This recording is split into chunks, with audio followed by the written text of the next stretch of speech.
इनके लबे रंगी की निछावर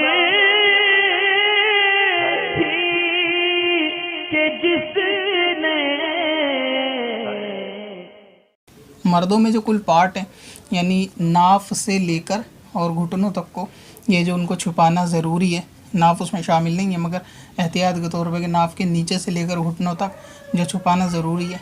तो इस सितरे औरत में मर्द के लिए अगर नमाज में जो नापेंगे, अगर कहीं से कपड़ा खुले तो 1/4 कहाँ से नापेंगे, तो कुल मिला के ये पार्ट होते हैं 8, यानी जो आदमी में है छुपाने वाले मकाम।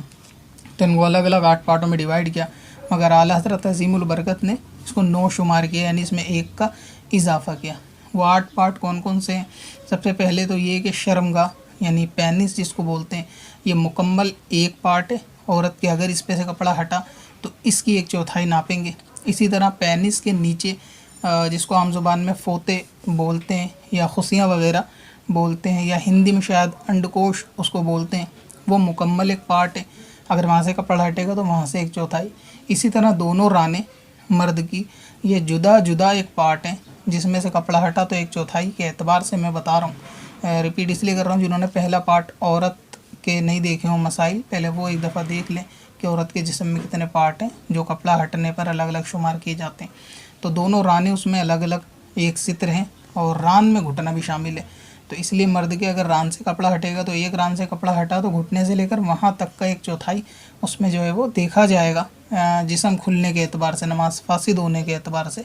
तो यहाँ से लेकर यहाँ तक घुटने, या दोनों रानें हुई, दोनों घुटने उसमें शामिल हो गए।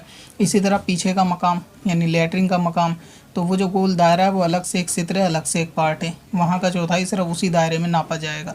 इसी तरह दोनों सुरीन यानी दोनों कूल्हे अलग अलग, तो एक कूल्हा अलग 1 पार्ट है और दूसरा कूल्हा अलग 1 पार्ट है। तो इस तरह से ये आदमी के अंदर सित्र है। इसी तरह नाफ के नीचे से लेकर और जो पेड़ों तक, शर्मगाह के स्टार्ट होने से जड़ से वहाँ से लेकर इतना हिस्सा, और ठीक उसके पीछे कमर में यानी जहाँ पे इज़ारबंद बांधते हैं वो हिस्सा नीचे और इसके करवटों में सब ये अलग से 1 सित्र है।